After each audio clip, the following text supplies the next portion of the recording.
Mystery meat? Inedible food? That may be true at other universities, but not at Quincy University. Join us today for episode 3 of the McGee Files, where I'll be talking to Chris Blakeman, Senior Director of Dining Services. Come on over. Chris Blakeman spent a lifetime making food. Let's hear what he has to say to us today here at Quincy University. Chris, welcome to the show. Thank you very much. Okay. Glad to be honored to be here. Well, I think we've got about 6 feet apart. Yep, I agree. Right? Yep. Okay, very good. We are here to learn a little more about campus dining services from the perspective of a brand new student to QU. So let me ask the question that is on everyone's mind. Sure. Do you put any meat in your hamburgers? Well, we try to, and again, sometimes, occasionally, it doesn't get in there. No, we obviously do. We use the greatest cuts of meat that are available to us, and yes, we do. So absolutely. Your official position is it's all meat when you say it's meat? It's all meat when we say it's meat, Right, that exactly. is a relief to me. Right. Now, we should point out in fairness, do I ever eat here?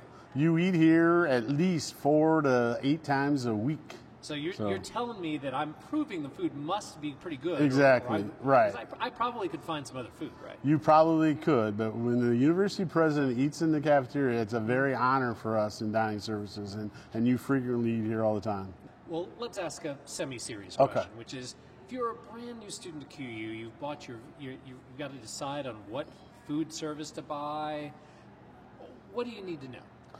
Well, obviously, if you're a brand new student at Quincy University, as a freshman and living in the residence hall, you'll get the all-access plan, meaning that you'll be able to come as many times throughout the semester as you'd like.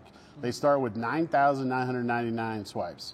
And to this date, we have not had one student use all 9,999. So the whole intention of the... Is this a challenge? You're hoping someone will one day do it? It is not necessarily a challenge, but it would be interesting to see how often they could come in.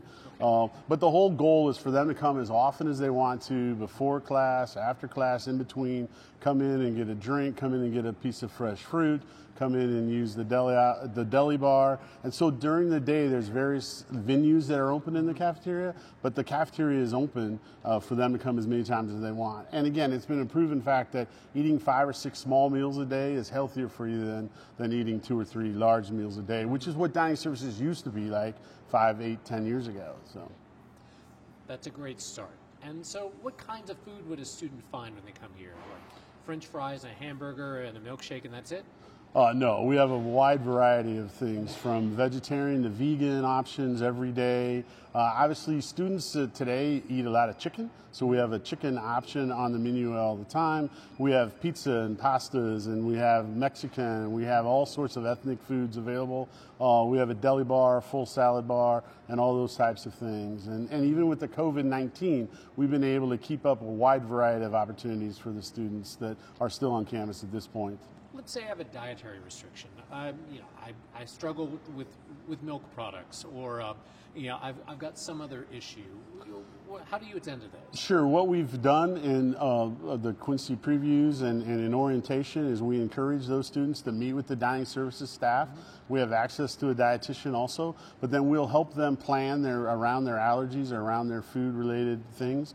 We have plenty of soy-free products. We have a lot of gluten-free products. We typically have anywhere between 18 and 30 students every semester that have some allergy-related food concerns. And so we meet with them. We show them how to read the menus, how to go online and look at the menus, and then how to plan around their menus. We even make special arrangements for them if they know they're going to eat on Wednesday night and they want a gluten-free pizza. We'll make arrangements to make sure that that's available. But the key for them is to contact us and not be scared to mention that they have a food allergen. They obviously have lived most of their adult life with their food allergen, so they sort of know what they need, but how to eat in our dining services would be key for them to get with us, and we can explain to them how that works. So if I hear you correctly, Chris, we actually try to take care of students when they come here?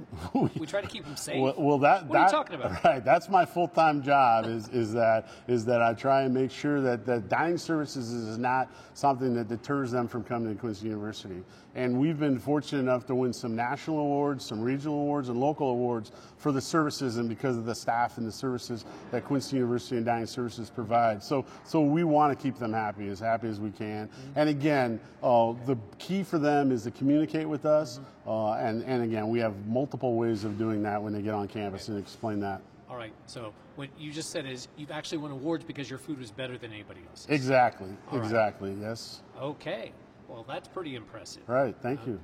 And you're proud of your team for doing We, that. we have a great team. We've assembled a team. I've been doing this, as you referred earlier, for many, many years. And so we assemble a team around what we need to do for the students. And we have some associates that have been here 40-some years, and we have some people that obviously this will be their first month back in August.